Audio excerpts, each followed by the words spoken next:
जी आप सुनेंगे नहीं ना तो आपको पूरा मजा नहीं आएगा, ये जरा आप सुने आप।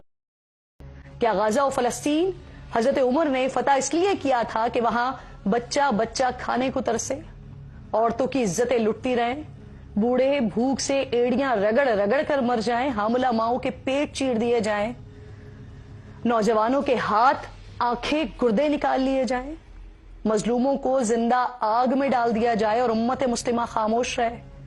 शर्म का मकाम है हमारे लिए, हम मताए उम्र फारूक की हिफाजत में नाकाम हैं।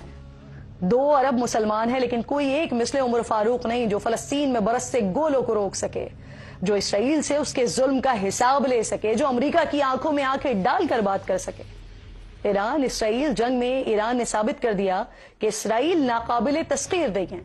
इसराइल के खौफ का बुत तोड़ दिया और साबित किया कि अगर मुसलमान चाहें तो इसराइल को सफाई हस्ती से मिटाना कोई मुश्किल काम तो नहीं है।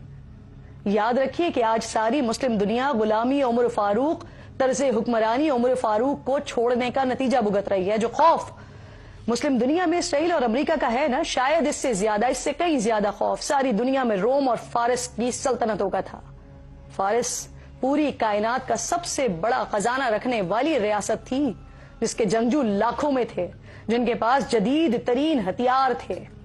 रोमी सल्तनत वो थी जो दुनिया के 3 बर्रे आजमों पर कायम थी, जिनके पास दुनिया की सबसे बड़ी फौज थी, जिसे हराना दीगर रियासतें नामुमकिन समझती थी, जिसके खजानों का अंदाजा लगाना मुश्किल था। और इसके मुकाबले में मुसलमानों के पास ना ही लाखों का खजाना था, ना ही लाखों की फौज थी और ना ही जदीद तरीन हथियार थे, बल्कि हालात ये थे कि मुसलमानों के पास जंगी सवारियां भी पूरी नहीं थी।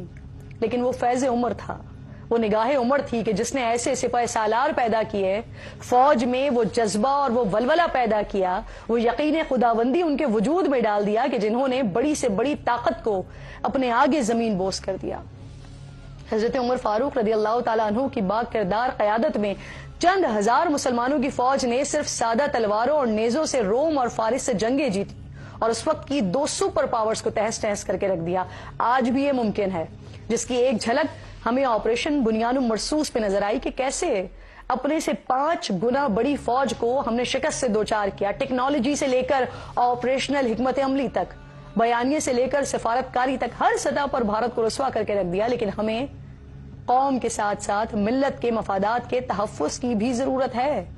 नेटो की तर्ज पर इस्लामी इत्तेहाद बनाने की जरूरत है और पाकिस्तान को इसको लीड करने की जरूरत है, क्योंकि ये दुनिया की वाहिद रियासत है जो इस्लाम के नाम पर बनी है।